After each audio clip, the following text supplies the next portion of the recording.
We typically think of a revolution as being very loud, with lots of billboards and shouting and potentially quite violent and clashing. It's not like that at all. It's from the heart.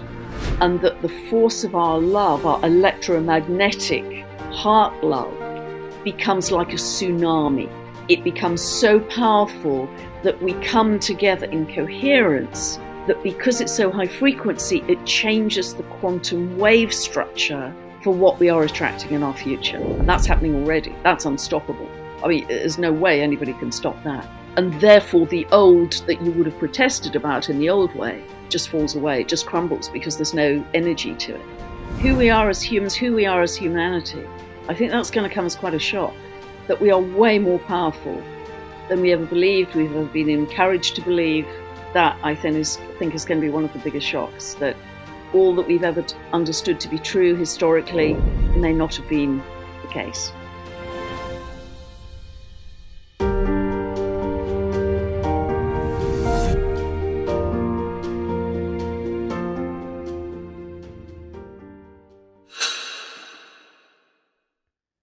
Over the weekend during this men's retreat that I was telling you about, we had a ceremony where that song that we just played came up a couple times, and the intention of that whole weekend was to be around men and tap into our emotions and be around other conscious men. The whole retreat was about shedding, and it was called the shedding process. So I'm curious to know from your insights, what is humanity shedding right now at this time? Yeah, that's really interesting, particularly because of the month we're in currently, in April. And particularly as we move through the eclipse. There are two really big astrological events in April. One was the total solar eclipse on the 8th, and the other was the Jupiter-Uranus conjunction on the 20th. And many people were feeling, as we moved into the eclipse, myself included, that there was huge intensity as we moved into that, for all kinds of reasons I won't go into.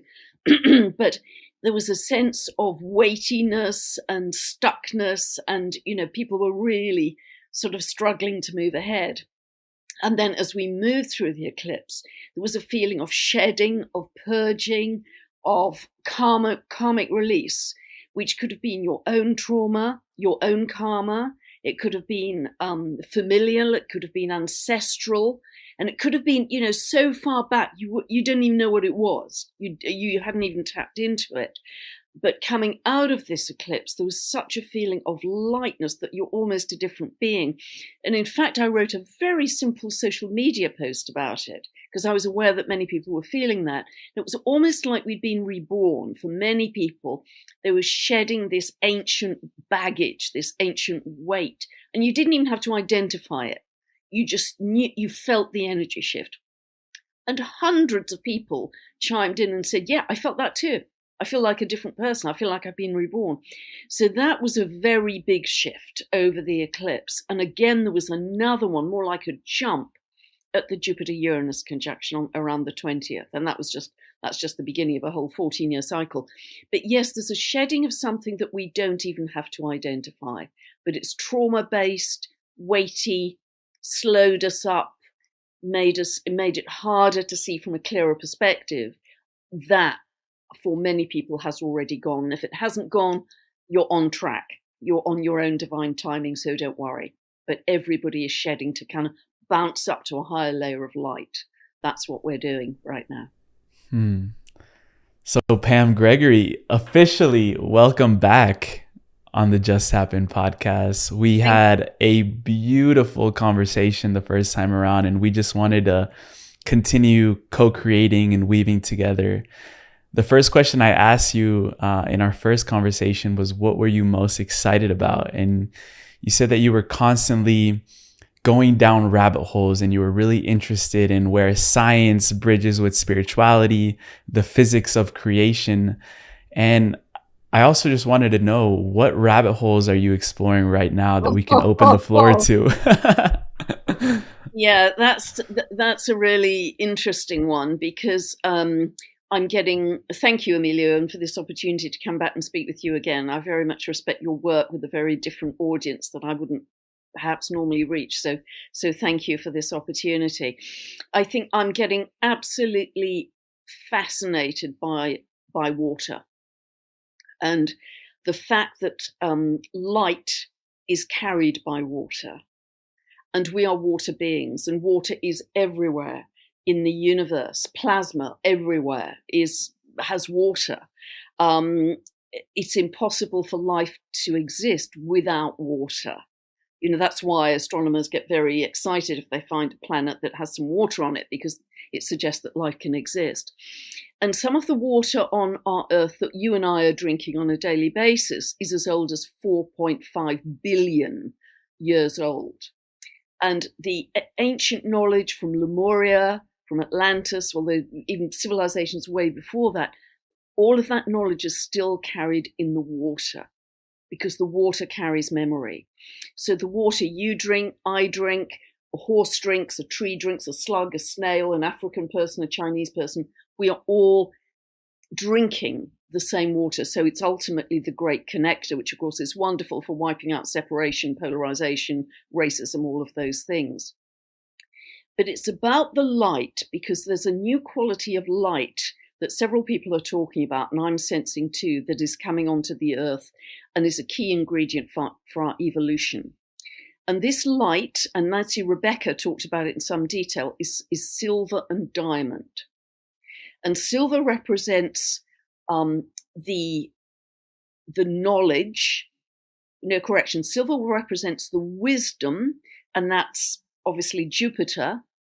And the diamond represents the knowledge, which is Uranus. And this light was going to surge on the 20th of April when we had the Jupiter-Uranus conjunction. And Nancy doesn't know any astrology. So they are able to bring, or that's the archetypal symbolism for bringing this higher quality of light to the Earth.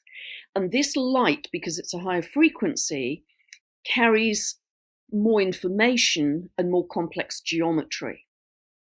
So this light is a big ingredient for our evolution. And that's why I felt I hope I'm making sense here, the Jupiter-Uranus conjunction was such a jump potentially for us in our consciousness, because it is shifting us closer to the light body with more information, with a more complex geometry. Now, there's also something here that links in, and I haven't got to the end of this rabbit hole, I'm just stuck halfway down it at the moment, that links with our hearts and the way that the heart, as our largest electromagnetic organ, is the portal to the cosmos, because that's the organ that really connects to the cosmos. And the light and the water in the heart, because of the microtubules in the heart and the vortex action in the heart, I believe is one of the processes by which we can more fully access this higher light and higher knowledge to help us expand into bigger consciousness and our multidimensionality. It's all about the heart, not as a Valentine's Day card, not as a pink puffy romantic love, as an electromagnetic portal to the greater cosmos. So I hope I'm making sense, because as I said, I'm not at the end of this journey yet, but there's something about the light being carried by the water. The water is ancient, the water holds all the knowledge. And the other thing is, if the water, and Veda Austin's work is beautiful with this, if the water is constantly, let's say, imprinted by our thought or our emotion in the moment, and Veda's work has demonstrated that amazingly, and it isn't just a kind of mirror response, there's an intelligence that's answering whatever she's asking. It isn't just, you're thinking of a staircase, here's a staircase. It translates her thinking. And so she is calling water God consciousness, which I very much believe. And I actually think that water could be everything. Water could be primary in a way that we've never really fully understood it before. Water is source, and Veda talks about that too, source with a capital S, not just a resource. Because I'm exploring some experiments at the moment which are suggesting really that because water is very impressionable, that when it's in its open areas on Earth of lakes and streams and rivers and reservoirs, because it's open to the skies, I've never said this publicly before, because it's open to the skies, it is being imprinted by the planetary pattern at the time.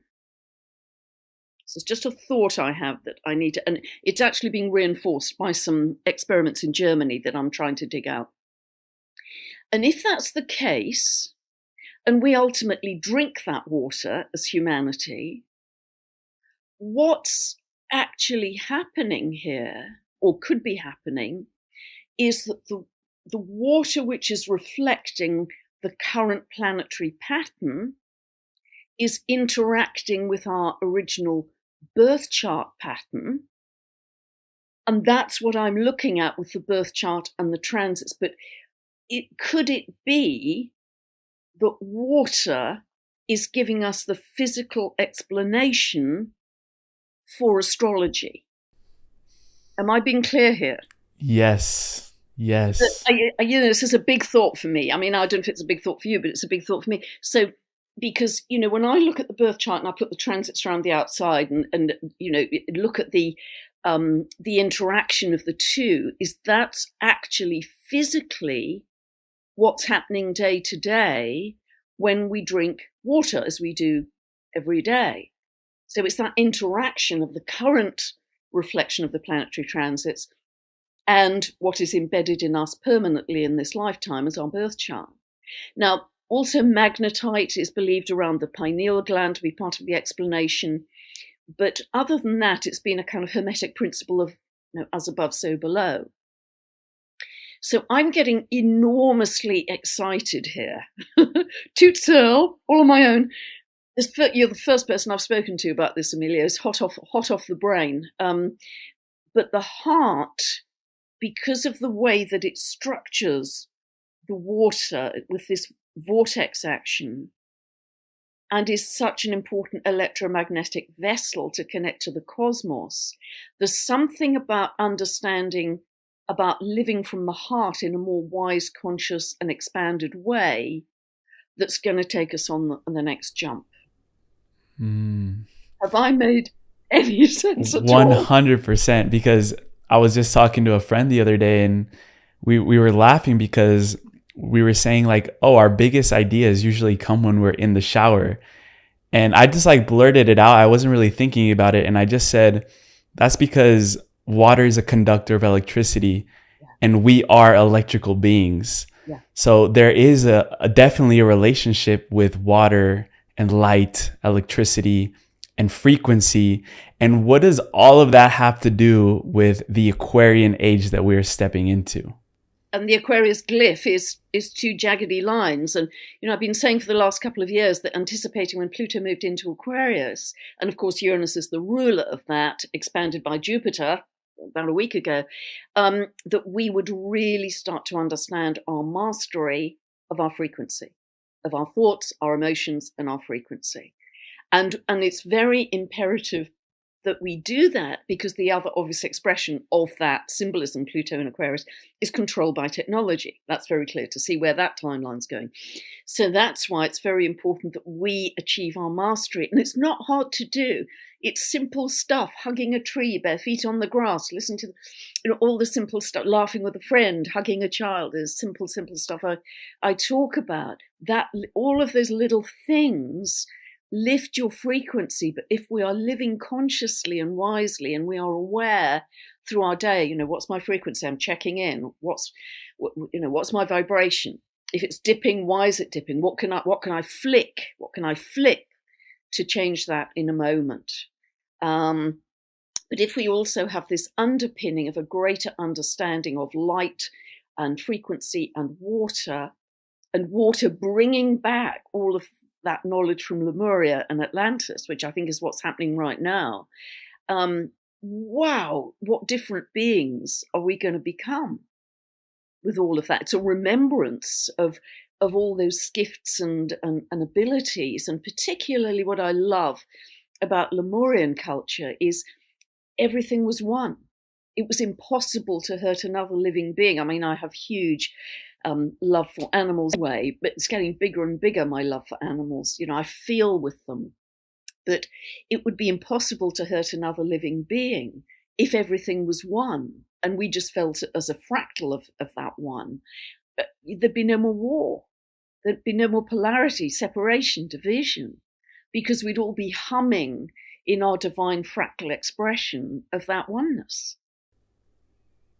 So my feeling is, and I haven't talked to Veda about this, I blurted it out with you there, Amelia, so I haven't even spoken to Veda about this yet, but I'd love to investigate it with her, because my sense is that water could be everything. Water is divinity. Water is everything that is created from it.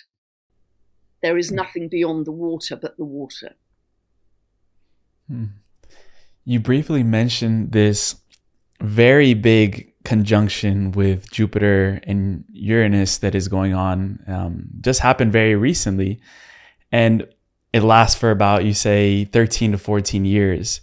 One thing when you brought up that conjunction is that we're going to go through an awakening of our Kundalini energy. And, in the Vedic sciences, they teach about how we have this cerebral spinal fluid that runs up our spine, which essentially needs water, salts, and minerals to be able to have that activation. So water in many ways is also a huge factor in us activating a deep part of our DNA and the new species, the new human that is arising. You call it the Homo luminous. Absolutely. And as I understand it, that cerebral spinal fluid, and there's a wonderful Dr. Marrow who speaks about this, my understanding is that fluid is salt water. Now, that's an interesting thing, isn't it? So all of this is leading us down some very interesting journeys. And yes, I do think there will be a lot of, it wasn't just for that weekend, it was the beginning of a higher state of being, a beginning of a higher state of consciousness. So it's not like the whole world on the 20th of April had a Kundalini experience, but it brought in that possibility much more strongly for us from this point on, because many of us are making those jumps in consciousness, and it's down to your individual soul contract, your path in this lifetime. So if it hasn't happened to you yet, don't worry, you're still on track. But that kind of experience is going to become much more common from this point on, for sure. It's always about an expansion of consciousness when we have that conjunction. Yeah.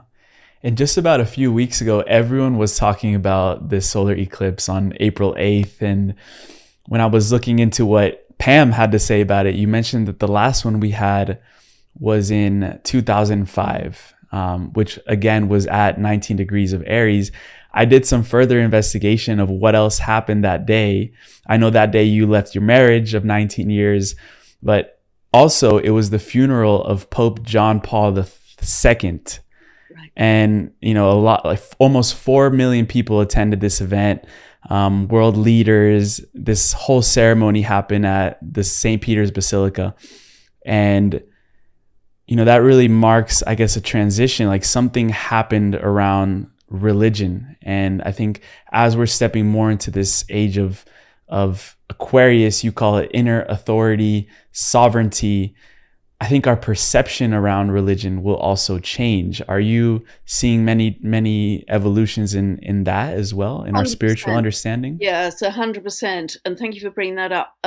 Because when we have a solar eclipse in Aries, particularly, a solar eclipse often, because the sun is blocked out, there's often a fall in leadership somewhere in the world, particularly masculine leadership, right? Masculine leadership, absolutely, because it's the sun and it's in Aries, ruled by Mars. Masculine leadership. So back in 2005, it was the Pope. But remember again, that wasn't just for one day. If I'm looking down the timeline this year, I think there are many potentials for falls in leadership. And the reason I'm saying that as well, apart from the solar eclipse in Aries, is that Pluto has been moving out of those last few degrees of Capricorn. It darts back in for its final last gasp from the 2nd of September to the 19th of November. And that is about power coming from the old order, the top-down vertical structure, the elite at the top, the poor people at the bottom. The rules, the regulations, we are telling the poor, ordinary people what to do. So whether you are looking at, in ancient times, it was the church, it was the monarchy. In these current times, it could be governments, corporations, institutions, but also the church, still the church, because that is a very traditional top-down structure. You've got an important leader at the top who is revered. So people are really referencing an external source of power, whether it's a prime minister, a president, a pope. It's an external reference of power. As Pluto moves increasingly into Aquarius, and on the 19th of November, it'll do that for another 20 years, this is a real beginning of a shift of the power to the people. And that's happened every single time if I look back to historical cycles.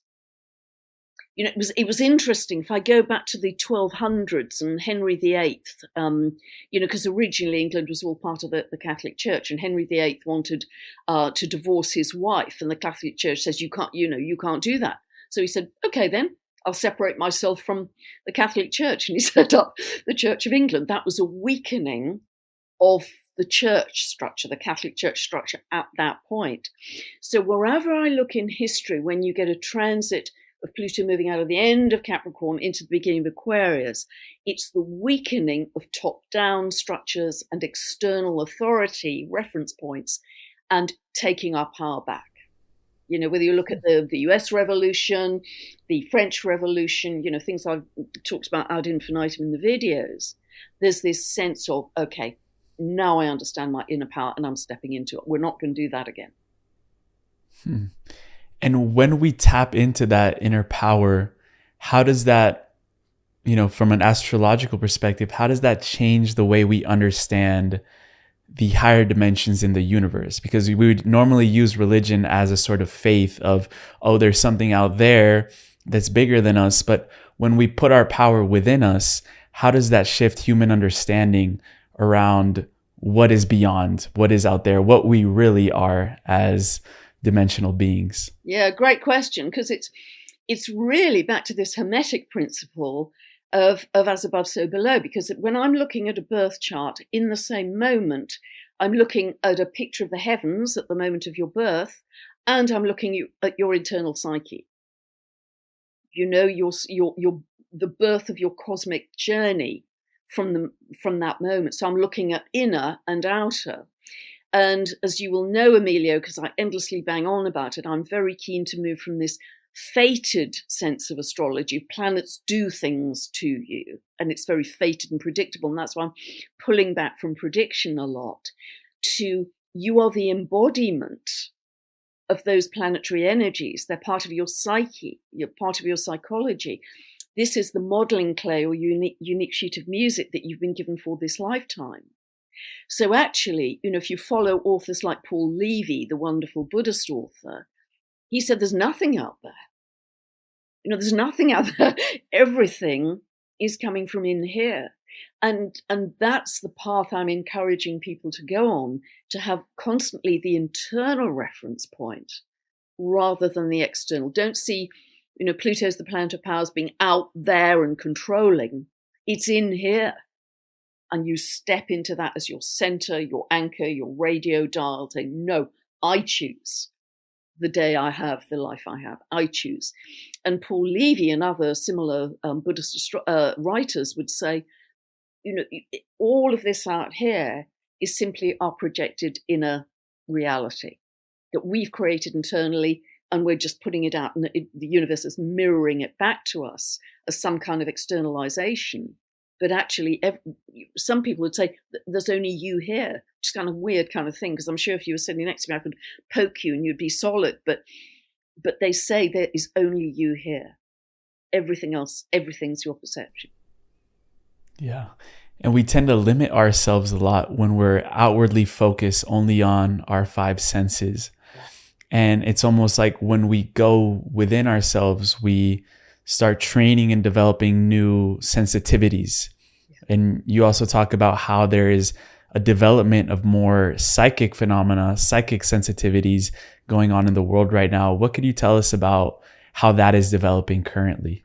Oh, I think a lot of people are feeling this and feeling it quite quickly. And whether they're suddenly finding that they're more telepathic with other people, or their healing ability is stronger, or there's a greater sense of empathy, or, for me, I'm getting it with nature and animals, that I really feel I'm blending with nature. And I've always loved animals, but on my morning walks through the woods, I meet a lot of wild ponies and donkeys, and I feel I can chat to them a little more fully than I could before. I can kind of really feel, really sense where they're coming from, whether they're having a good day or a grumpy day.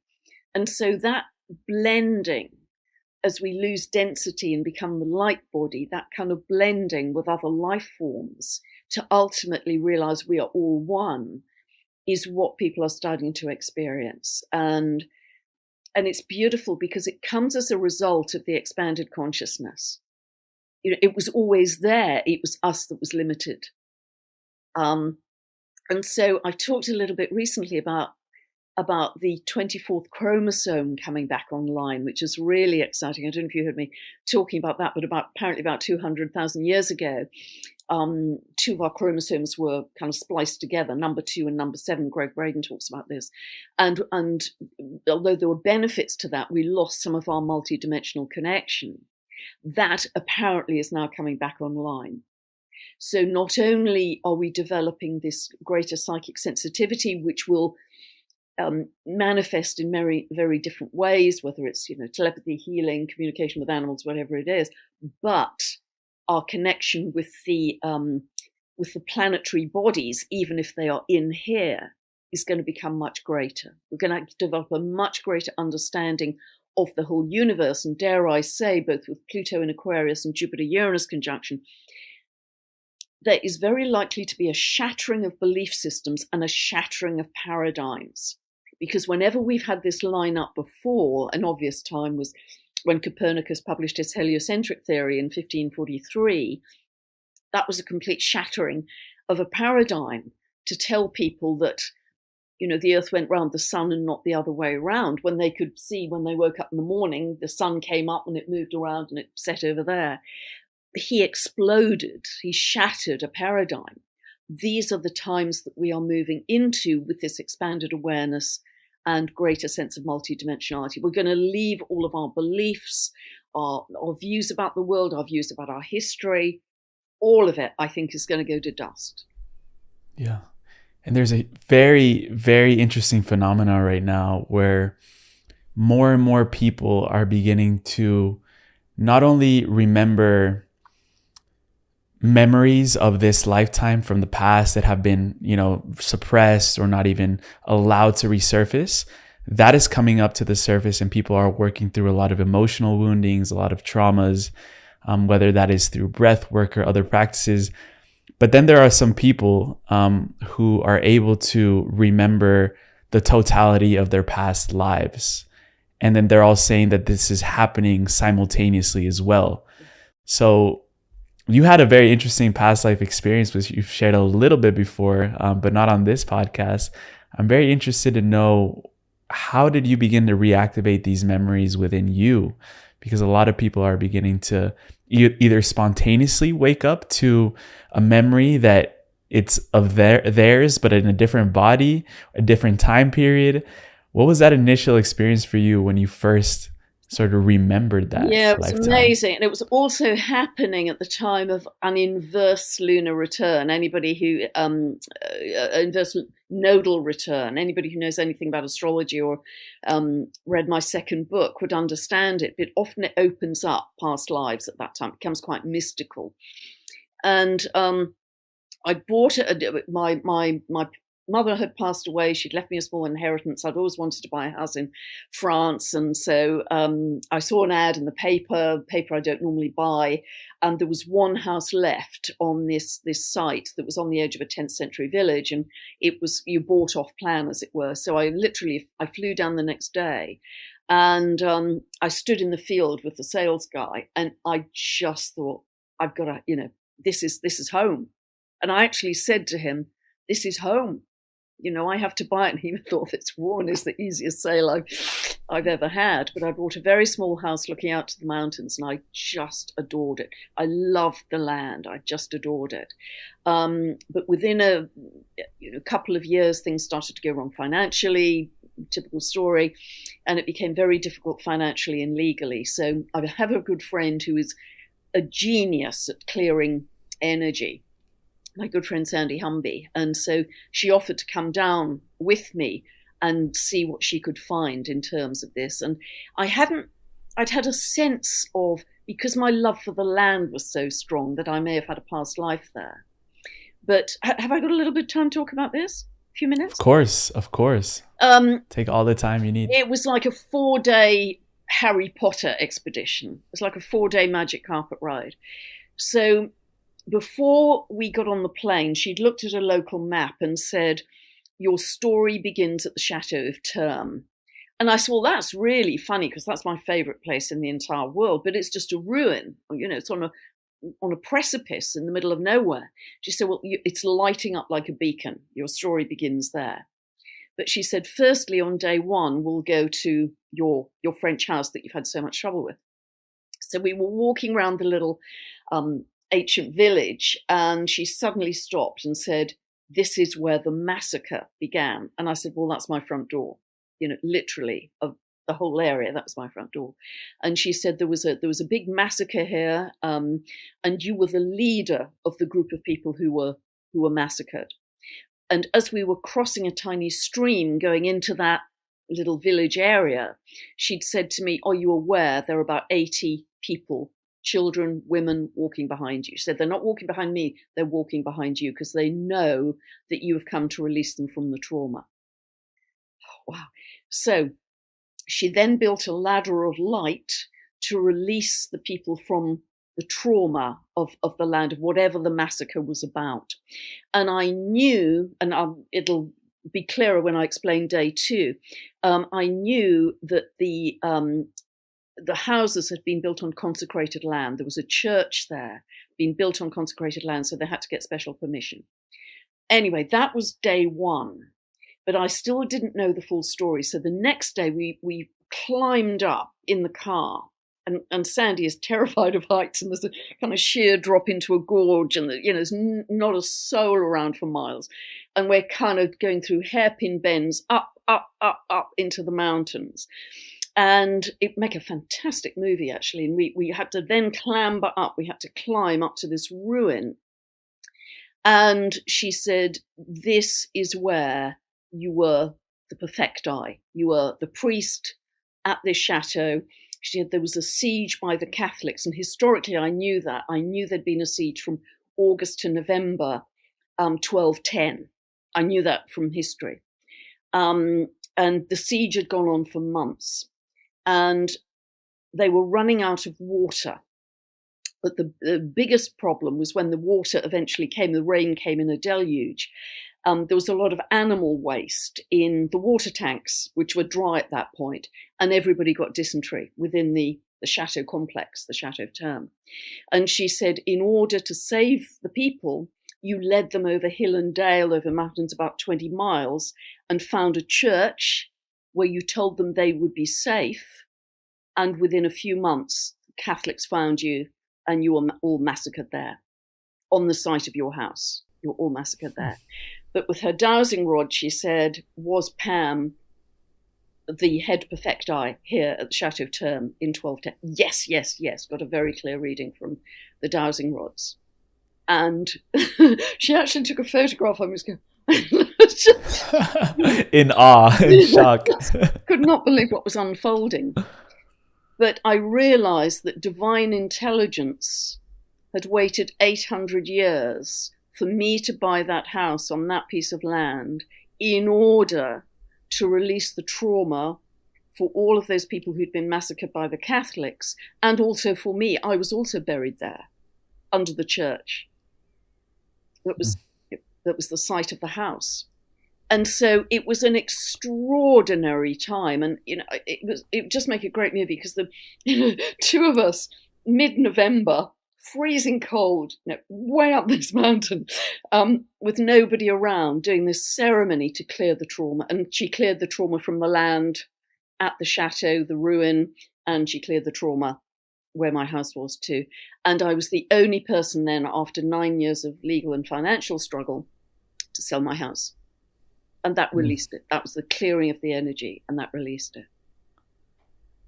And how did your life change after clearing like that ancestral or past life trauma that you had? Yeah, it was really amazing, actually, because everything sort of lightened up, because it often does when you have a lunar return, a nodal return, because it's like an opening up of your past life, but also a clearing of it.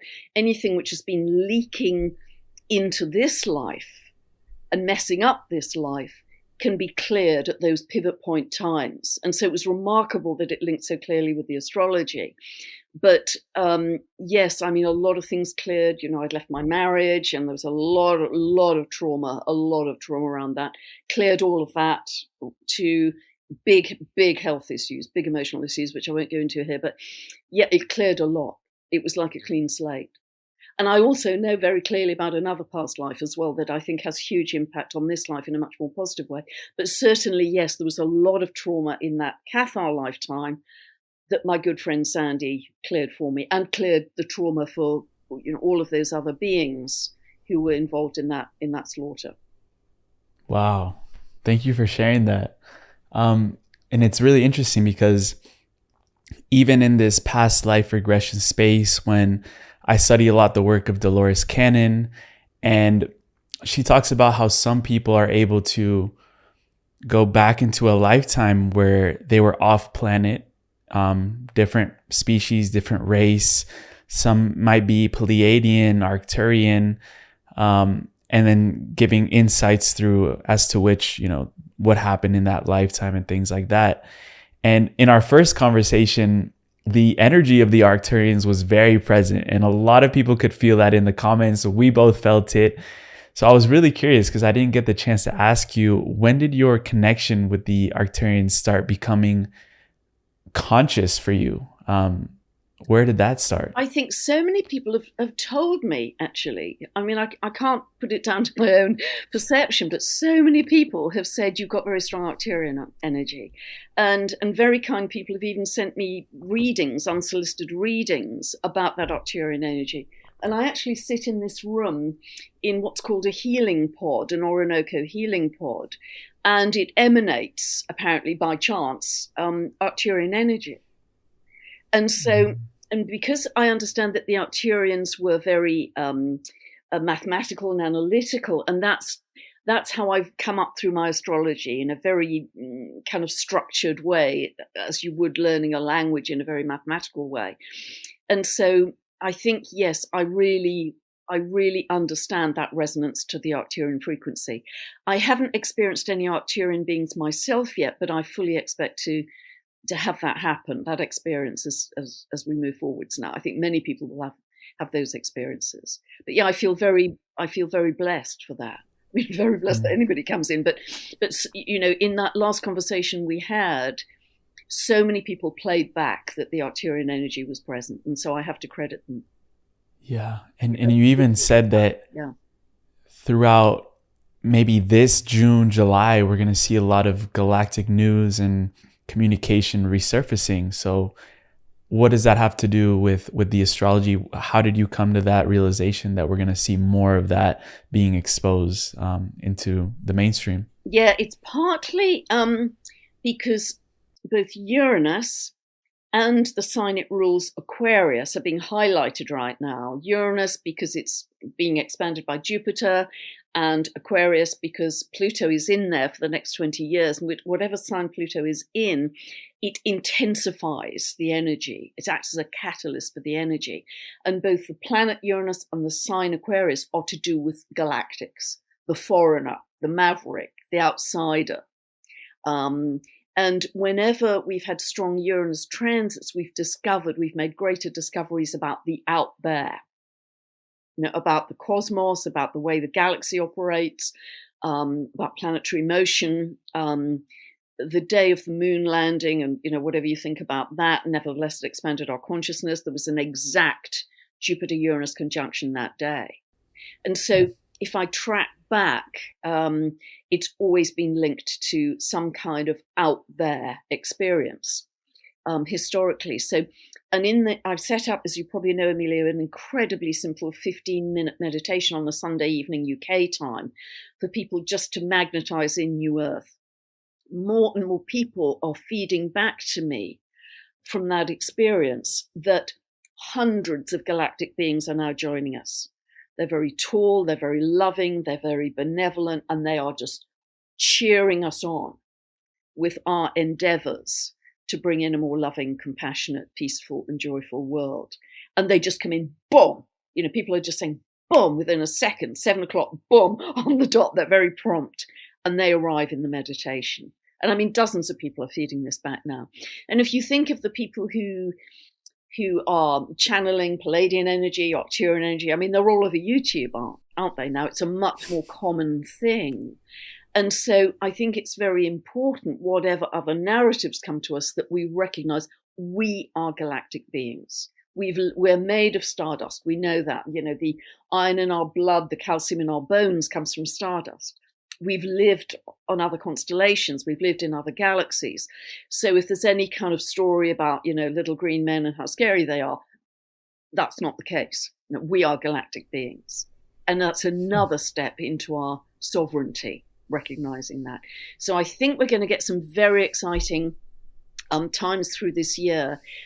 We've got an activation of Uranus yet again in mid-July. There's a Mars Uranus conjunction, I think. Yes, conjunction in July that's very strong, and further activations as we go through this year. And actually then 25, 26, some very big activations once Uranus starts to come into a trine at 120-degree aspect to Pluto, and that will bring in a lot, I think, from galactic connection, galactic news, galactic understanding. And if we look back to when those rare trines happened to Uranus, Pluto in the past, not only has a lot been discovered about light, we're going back to light now because Uranus is very linked to light as well, but it was an incredible time of creativity and discovery, if we go back to those times in the 1700s. So I think we have a lot to look forward to. And as long as we can stay on that pathway of excitement and discovery and love and magnetizing in New Earth and keeping your spiritual blinkers on to some extent, saying, no, we're not going to go into fear, because you get more of what you think about all day long. And I think there's quite a big bifurcation happening right now. If we are in love, we are creating more love every day in our lives. You get more of what you think about all day long. And that timeline is getting higher and higher. If you're in fear, that's a very different trajectory. And we can still see people existing in that lower frequency of fear, which is more about control, etc. And it's like two trains leaving a station. You can still see the other train at the moment, but quite soon those trains are going to take a very different route, and you will lose sight of that train on the other timeline, and we'll just be living fully in love in New Earth. I mean, that's how I see it. That's what I'm working on anyway. Yeah. In this men's retreat that I was just a part of, the first day they told us, we didn't tell you we were going to do this, but we're going to take your phones for the next 3 days. And we're like, all right. So we give them the phones. And then on the last day, we had our ceremony. And the day before that, they said to prepare for the ceremony, we will be having a pure silent day. We were all together. We took a 3-hour hike. No words were exchanged. And that really relates to your life lesson that you had when you were 26, around my age, when you did a martial arts course and you realized that the focus is our superpower. So how would you really hone that in for people? Yeah, absolutely. Just lock on.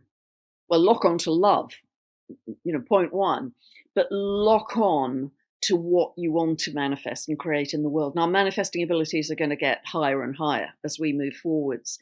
Really? Yeah, absolutely. It's part of Why?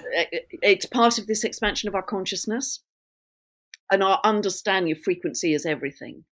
but just 100% focus, no doubt. There's a very beautiful, simple book, quite funny book actually, called The Cosmic Ordering Service. And it's quite an old book, written in the 70s by a German lady called Barbara Mohr, Mohr. And she uses a great analogy. She said, if you're going to a restaurant and you order a meal, you don't keep going into the kitchen to say, is it going to arrive? Or I might have changed my mind, or I think I prefer something else. You put the order in and you absolutely trust that what you've ordered will be delivered to you and it'll be wonderful. And it was a very good analogy of don't wobble. Don't wobble, don't doubt, don't wobble, don't change your mind. Stay, yeah, and if you can take action, I mean, when I wanted to buy a French house, I had French paintings all over the kitchen, the kitchen decorated in that very typical French blue, electric blue and yellow. I imagined myself walking in the mountains there, which indeed I did. And within weeks, it was a really short time, I bought the house. So it's just a kind of locking on with no doubt that is what you're going to manifest. You're not going to wobble. You're not going to think, I'm too young, I'm too old, I'm too poor, I'm too, all of that unhelpful self-talk. You just absolutely trust that's going to come to you. And it works. And it really, really does work. And live it, in your imagination, because it's the imagination that will magnetize that experience to you. So in your imagination, you're walking in the mountains, you're buying French bread at the local patisserie, etc. You're living it. And the more you do that, the more it starts to take form and color as crystalline geometry in the plasma, and you just magnetize it much faster to you. And that's what we're doing in those simple 15-minute meditations to bring in new earth on a Sunday. Yeah. I'd love to go a little bit deeper on what you mentioned about the crystalline and the plasma, the geometry. So what is that really, and how does that affect our manifestations in our life? Yeah, absolutely. Well, according to the scientists, including people like Professor Robert Temple, who I've interviewed, he's written a great book called A New Science of Heaven. Brilliant, groundbreaking book about plasma. He's an expert on plasma. And he, along with many other scientists, say that 99% of our universe is plasma. 99%. So, you, me, Emilio, tables, chairs, sofas, houses, but also the invisible, what we think of just as air, and nothing is actually empty space. It's electromagnetically charged plasma, even though we think it's just empty space. 99% of it is plasma. So plasma is it's a kind of pre-matter form. It's electromagnetically charged. It can be a gas, a liquid, a solid, but it's essentially a pre-matter template. And your personal interaction with what you want to create with this plasma starts to take form as geometry. Now, if you are in fear, anger, hate, it's a very incoherent emotion, and you get a very asymmetrical, like Masaru Emoto's crystals, very distorted, unhelpful geometry in the plasma. The more coherent you are in your emotions, love, joy, peace, gratitude, etc., the more you get a coherent geometry, and it starts to appear as light. A kind of architecture of light. I was talking to Dr. Jude Currivan, the cosmologist, about this, and she confirmed this is what happens. So it's like an architect's plan, but it's made of light in the plasma because you're forming a crystalline structure. And Dr. Jude Currivan, because she's a mystic as well, she can see it, and she said it kind of sputters initially. It's when you're feeling really, this is going to come to me, it kind of sputters, and then we pull back and say, I don't know if I've got the money, I'm too old, I'm too young, and the light sort of collapses a bit. But we do it again, and we do it in a group. And the coherent geometry, the architectural structure of light, starts to become the foundation of what you then manifest in the world, whether it's individual or collective. So it's beautiful. Yeah. So it's actually physics. This is physics that we're dealing with. This goes beyond the astrology. And that's why it's so exciting. And because the Earth is moving through this area of space called the photon belt, which is very high frequency light, essentially. So it's very high frequency plasma, and plasma has a self-organizing ability. It potentially is coherent in itself. And so we have that's part of why I think our manifesting abilities are going to get so much stronger, because if we can train our frequency in the ways we've been talking about today, train our frequency to be coherent, loving, locked on to what we want to manifest, and interact with this potentially self-organizing, high-frequency, crystalline light structure in the photon belt, everything is going to happen faster for us and better, as long as we stay in coherence. Does that make sense? Yes, definitely. And I'm almost getting the insight that human emotions are the vehicle to creation.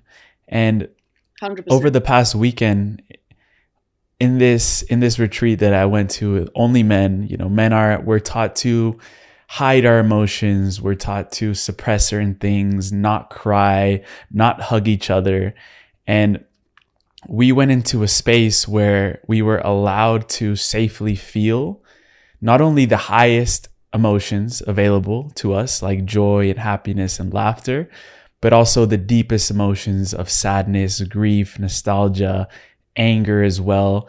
So I was getting the insight as well of, we have a spectrum of human emotions. And yes, it is true that when we are mostly in our joy, mostly in our love, we become more magnetic beings and we're more coherent.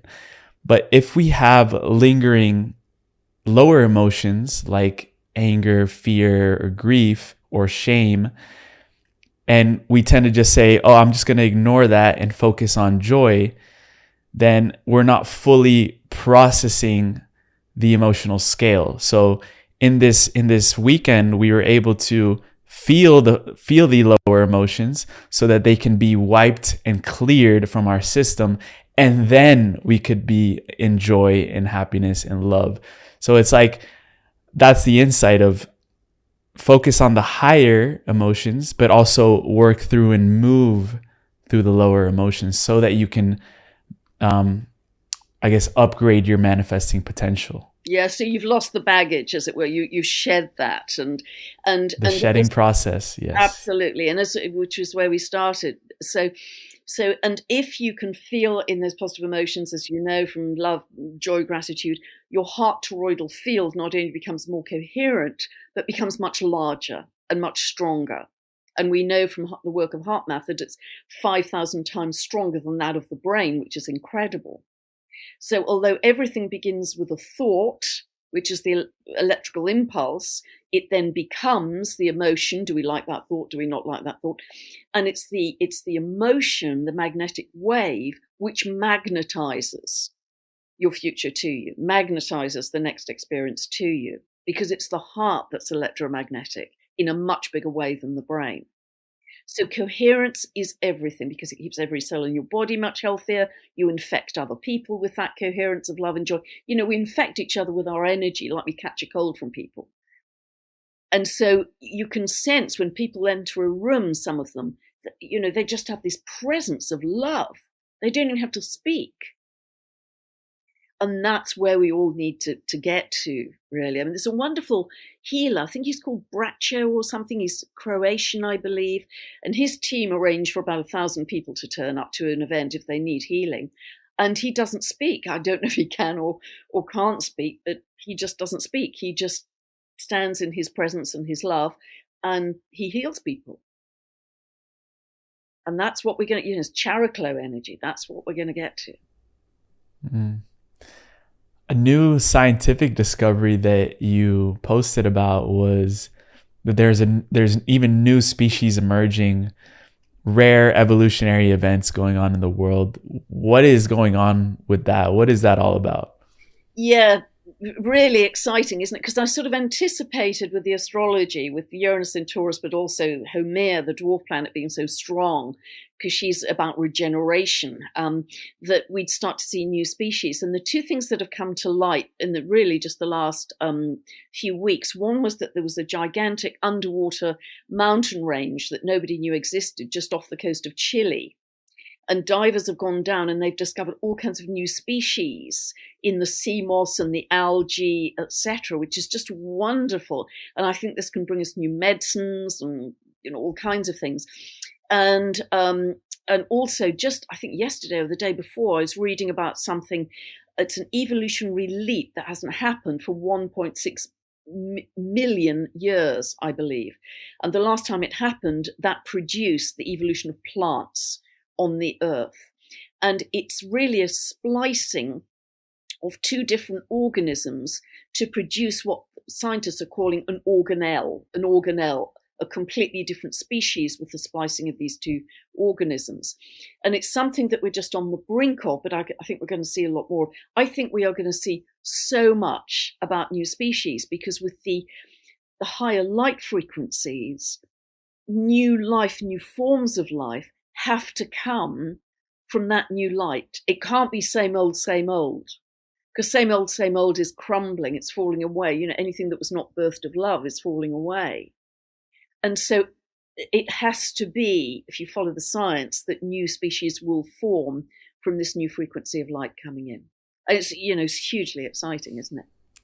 And is there a possibility that those new species are filled with consciousness to the level of humans? Because everything has consciousness. We shouldn't be so egotistical to think that we are the only species on Earth with consciousness. Everything has consciousness. But what if these new species that are emerging, because this new light is of such a high frequency, are coming in with the consciousness of humans or greater? And that also ties in with artificial intelligence, which is also a new species that is emerging on the planet. Indeed. And I frankly think that the animals and nature are ahead of us. We're the tail end Charlies here. We're the barbarians. So animals, sea life, nature, it's all ahead of us, and we're just playing catch up. It's very interesting. About the turn of the last century, there was a French, I don't know if he was a biologist or a doctor, called René Quentin, and he discovered that blood plasma is almost identical to marine plasma.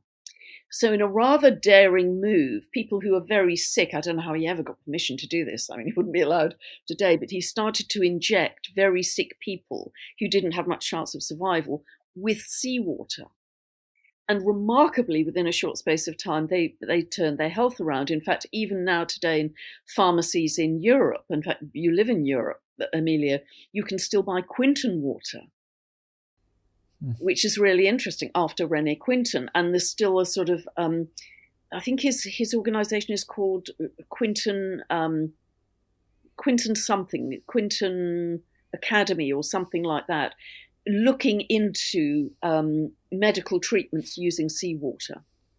So I think so much is going to be discovered about the sea in a way we've never understood it before, in terms of medicines, anti-aging technologies, healing. I think we're just at the very beginning of that deep dive, excusing the pun. And not even that, but also new land masses emerging on the planet. I get very excited about this because I have a really strong sense that some of the land masses from ancient Lemuria and Atlantis may start to reemerge. The frequency of those civilizations, but also the land itself. Because apparently with Lemuria, and you may know more about this than I do, Amelia, but with Lemuria, some floods came, and Hawaii is just the tip of the mountain that was left after the flood. So people started to migrate very quickly to different geographies, to Mount Shasta, to sort of Mauritius area, to somewhere around New Zealand. They took their culture and their frequency with them. And so I fully expect in this increased year of seismic activity, that we will see some ancient landmasses re-emerging. And just yesterday, I was reading, actually, I don't know when it was, I don't know when it was discovered, but I was reading that some crystal pyramids have been discovered off the coast of Florida. So I don't know when they were discovered, but that was, that's the whole Bermuda Triangle area, I think, and where planes and boats just sort of disappear, and there's a very different frequency. It's a vortex of energy there. So I fully expect, popping up, starting any time now, we will start to see new landmasses emerging with much to teach us. Wow. And I'm just getting goosebumps because last week we had Robert Grant back on, and we went on for 3 hours, and he actually pulled up a Forbes article. This is on Forbes. It's called The Shocking Doomsday Map of the World and the Billionaire Escape Plans. And it's all based on a prophecy given by Edgar Cayce, the sleeping prophet. And you will see in those maps, I will actually leave the article so people can go to it, how Edgar Cayce predicted how the land masses will shift in the coming years because of the magnetic poles, north and south shifting as well. And right there is this new landmass to the west of Europe, which was what Atlantis would have been. And many people have confirmed that, channelers, and also with seismic activity, we can see that there was a landmass there. And it's with the precessional cycles, time is moving backwards again to resurface those landmasses again. It's so exciting because one of the reasons I feel this is going to happen is because the dwarf planet Haumea, in one of the aspects of her symbolism, she is linked to the Hawaiian goddess of fertility, who was said to birth the 8 islands of Hawaii. There's 8 volcanic islands. So she can produce land from the sea. There's a kind of surging regenerative energy about her. And she's in a very strong position this year and next year because she's square to Pluto and Quincunx Sedna. So I fully expect transformation in the map of the Earth, how that looks. And I think we have a lot to look forward to. Edgar Cayce has been incredibly accurate in the past. And from that astrological perspective, how far into the future are we looking when it comes to the shifting of the continents, of the landmass? I think it's going to start this year. I think it's going to start this year and keep rolling for the next few years, I'd say. But this year, I would say, is the beginning of it, because partly because we are at the peak of solar cycle 25. These are 11-year sunspot cycles, and they have a peak roughly in the middle. Now, solar cycle 25 was supposed to peak in 2025, but there is so much activity coming from the sun, it's been pulled back in time, and we are peaking right now. So we're having a lot of M-class, X-class flares way ahead of what we'd ever anticipate in a normal year. And that is destabilizing the ionosphere. And because everything is connected, that is also having an effect on the iron and nickel core of the Earth, which is expanding. And because that's expanding, the crust of the Earth is more likely to crack. And so everything is connected. Now, partly the ionosphere is more unstable because of all the EMFs out there, the satellites. So some of this is natural cycles, some of it is unnatural. But nevertheless, whatever the cause, it is potentially creating more seismic activity. And, this can be wonderful in terms of new land masses, new species, new health discoveries, etc.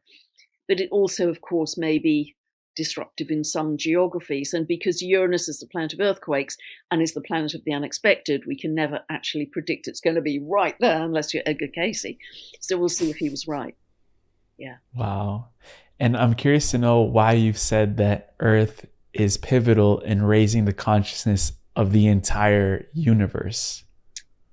Yes, it's very interesting. I mean, that isn't so much astrological. I've just heard several people now whose spiritual judgment I very much respect, who have said that the Earth is the center because of our particular place in space, because of our resources, that we are central to the evolution of the entire galaxy. That galactic beings have said this. So that's why they're watching us so closely and cheering us on whenever we have a mass meditation. Say, "Come on, guys! You're getting there." And actually, I think even that wonderful channeler Daniel Scranton has mentioned that the Earth is pivotal in this evolutionary upgrade. And we have a supermoon coming up in a couple weeks. If you would like to enlighten us on what is going on there. Yeah, I mean that could bring up some new developments with the Earth, because you've got quite a lineup. You've got 5 planets in Taurus, which is the Earth, and this new supermoon. So that means the moon is very close to the Earth in its orbit. The sun and moon always together at a new moon. They are literally sort of 4 degrees from Uranus. And Uranus is still conjunct Jupiter. So potentially this can bring up some seismic activity. It doesn't have to. It can be politically seismic. It can be financially seismic. There could be some developments in digital currencies. That's the other aspect of this. We could see some more developments around food and farming and agriculture. I mean, it's so literal that there's so many farmers' protests across the world. Uranus is the planet linked to revolution and protest, and it's in Taurus, the sign of food and farming. I mean, it couldn't be simpler, it couldn't be clearer. So we could see a lot more development in that whole area of what's happening with the farmers and their clashes with governments across the world.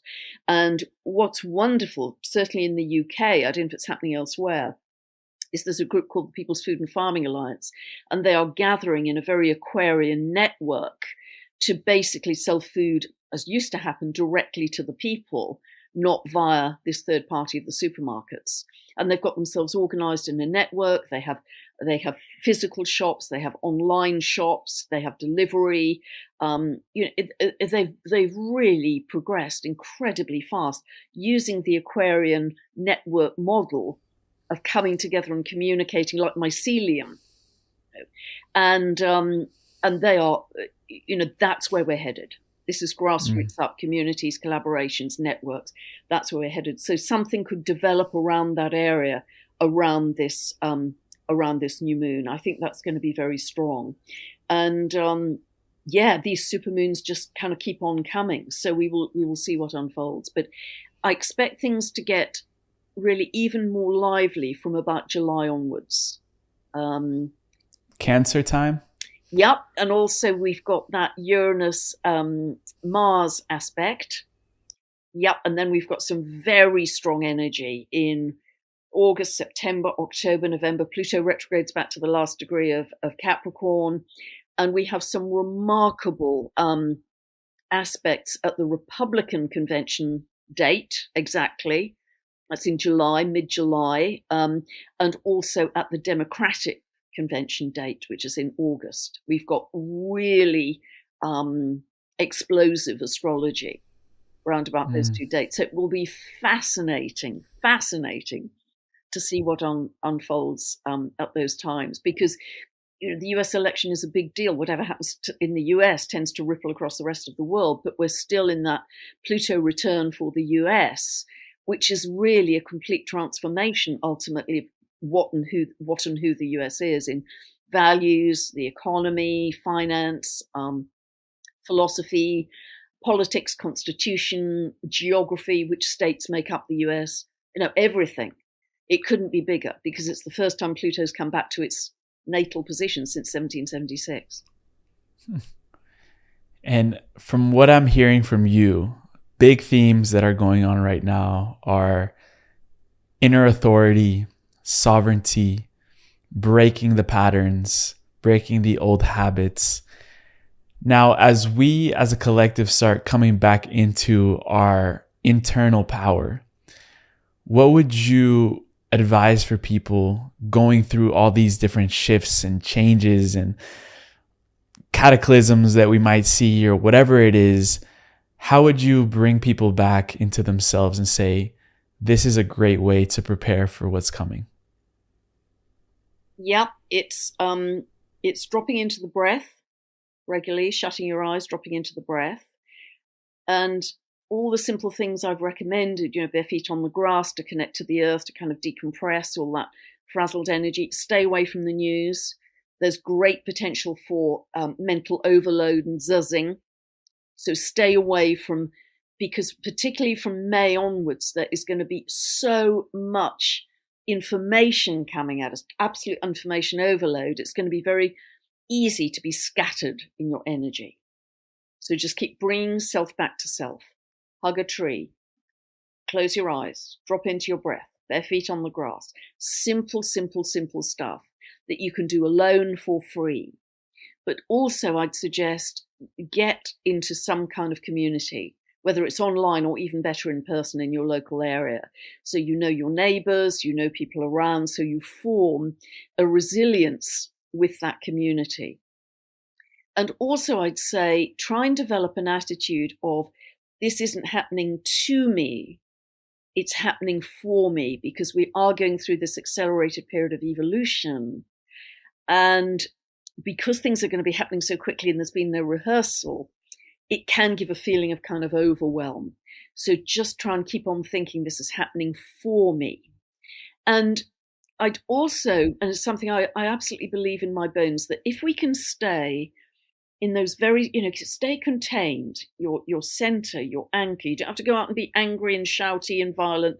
Never advocate that. But if you can stay in those simple emotions of the coherence of love and joy and gratitude, to a large extent, I believe that you are bubble wrapped from the worst excesses of what's unfolding. You're aware of them unfolding in the world, but they're not actually coming to your door. And the reason I believe that is that you can only experience that which you are the frequency of. Everything in your life has to be a frequency match. And if you're not in fear, my strong belief is that is not going to land on your doorstep quite as violently. It's almost like we've all had I've used this analogy before, but we've all had the experience of taking off in a plane on a windy day. And at the lower altitudes, you're being very buffeted, quite scary. Once you break the cloud level, you have a smoother ride over the same geography. And so it's, if you can, if you substitute altitude for frequency, if you can stay at that higher frequency, your ride will be smoother than if you're in fear, because you're just going to be attracting more fearful things. So I'm a very simple being in that way. It isn't complicated, it's really simple things and practices and simple emotions. None of it is complicated. But if we can hold ourselves with discipline on those higher frequencies in simple ways, we will ride the wave more easily than we otherwise would have.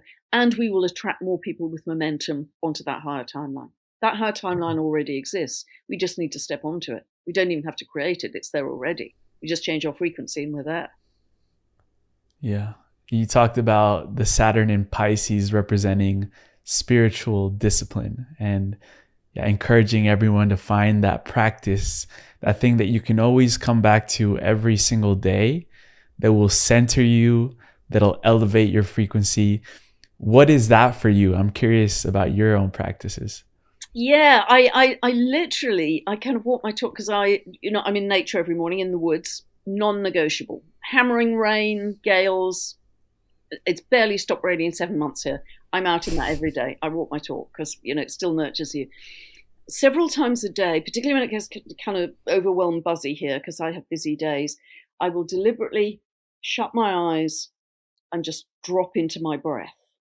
And I'll either imagine that I'm breathing in and out of the heart, or if I'm really zuzzy, I'll go into what I call the baby belly breath, which is shut your eyes and let the breath breathe you. Drop the breath into the belly. So you're breathing like a baby does. And very quickly, you'll slow your breath, deepen your breath, your cortisol levels drop, your immune markers, biomarkers raise. And even 2 or 3 minutes of that changes your state of being, literally. And I will do that 2 or 3 or 4 times a day. If I can, if there's a break in the rain, I'll go out and put bare feet on the grass and just out of the mind, get out of the mind and just drop into my heart and kind of merge with the trees and the blossom and the birds. And I'll just have this feeling of merging with nature, being one with nature. So out of the head, out of the to-do lists. I have long to-do lists, drop into the body, drop into the heart. So it's very simple things like that. I also do breath work every day. I've done yoga for about half a century, but I do Soma breath now, which is a combination of Buteyko and yoga and Wim Hof breath work, just quite vigorous. And I do that, again, non-negotiable every day. And I also, when I'm falling asleep at night, I go through a gratitude list, try and make it different every day. And when I'm waking up, I go through a gratitude list before I even start my day, to welcome in the day. So I do all of those things every day, and they don't take long, and they're very simple, and they're for free, and everybody can do them. You don't have to read a book, you don't have to go on a course. Everybody can do them. Mm-hmm. Very simple. Yeah, thank you for sharing those practices. I hope that people, at least one of those, they'll stick with. And it's all about breaking the habit of what we've been doing in the past so that we can repattern our life. And when we find new patterns, then we create new stories, we create new opportunities. And one of the questions that I know that you've asked many of your guests on your channel is, do you see this as the biggest jump for humanity 100%. In our history? I'm curious to know 100%. What you have to say. I mean, I sense it in my bones. I asked Dr. Jude Caravan that question because she's a visionary cosmologist, and she said absolutely 100%. I asked somebody else that. I think it was Jim Self. Yep. Yeah. And he said absolutely. So, I've asked people who I think have some authority and greater experience than me, and they say, yeah, absolutely 100%. And everybody I've heard talking about this evolutionary jump says the same. This is unique. So it'd be a shame to make a pig's ear of, this evolutionary jump. It's special.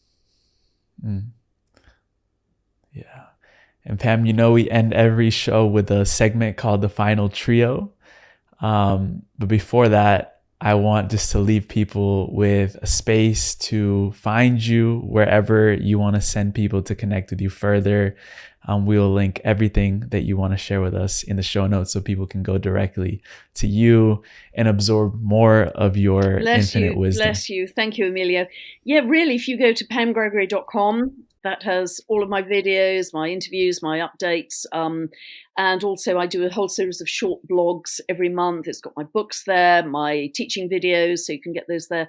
My YouTube channel is super busy. It's Pam Gregory Astrology. There's also Pam Gregory Astrologer, who is the scammer. Don't go there.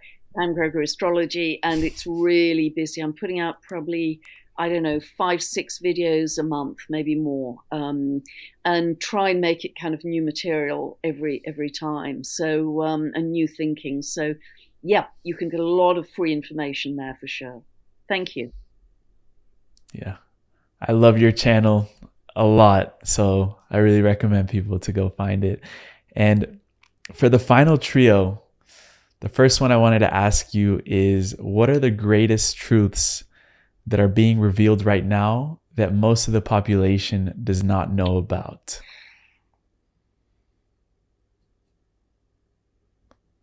Who we are as humans. Who we are as humans, who we are as humanity. I think that's going to come as quite a shock.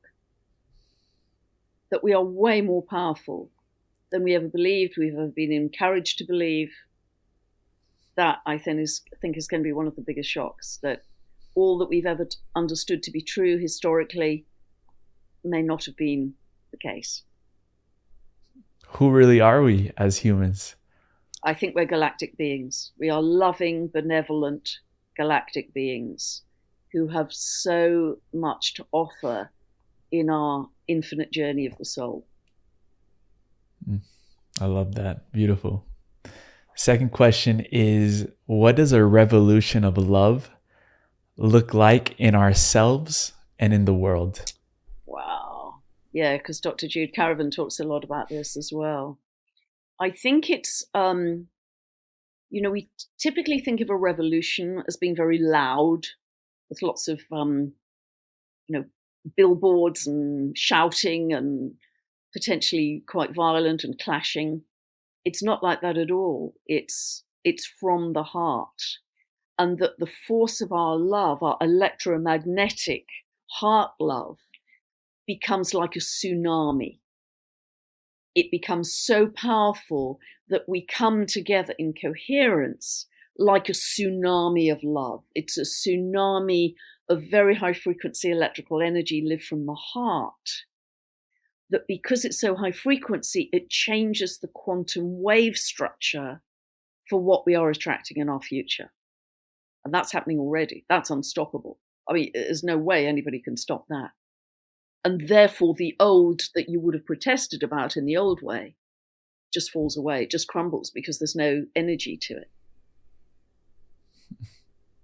Thank you. You mentioned that astrology is pure potentiality. So I'm curious to know, what is the highest potential that you are seeing for humanity at this time period? Wow. Yeah, I think our future, I know everything exists in the now and there really is no future, but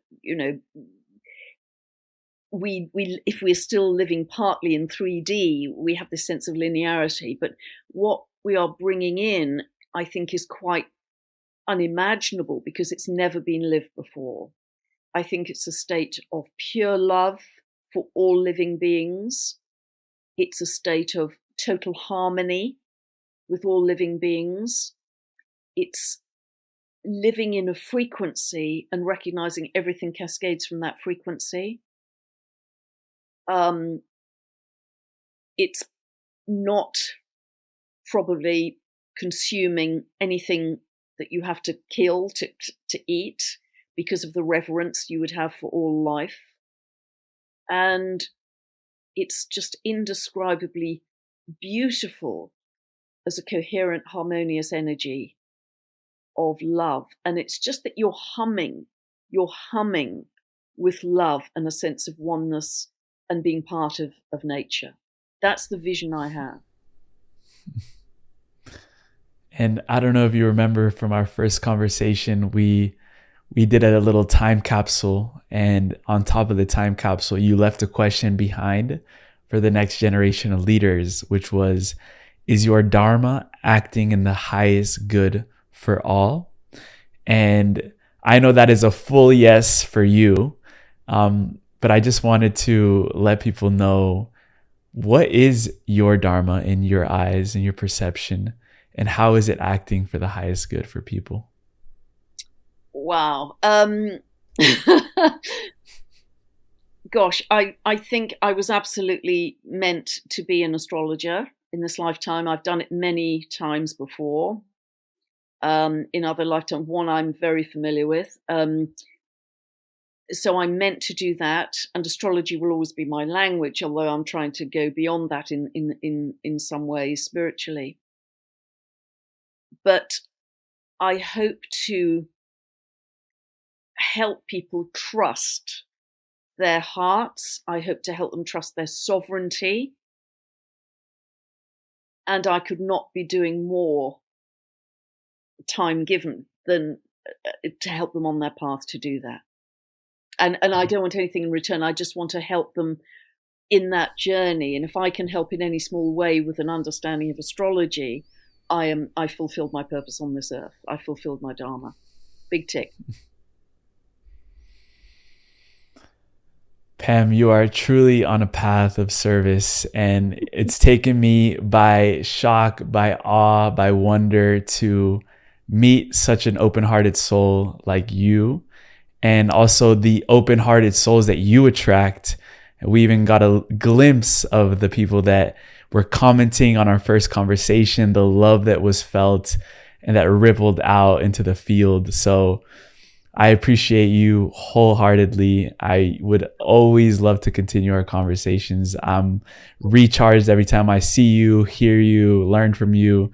So yeah, with all the love, Pam, thank you so much for being here today and providing us with all of this beautiful wisdom and information. Well, I've loved the conversation, Emilio. I've really loved it. You asked some great questions. I'm constantly humbled by the amount of love that comes in, but you are at a very early stage in your journey. You have decades to go, and you are really rocking it already in terms of educating a very different group of people. And, you know, you're really helping to raise the frequency. Every conversation you have online, well, probably offline as well, but certainly every podcast you do will raise the frequency of your audience. So just know what you are doing to help others in this time too. And I've loved it. Thank you. I received that, Pam. Aho, and till next time. God bless. All the blessings. Love to you all.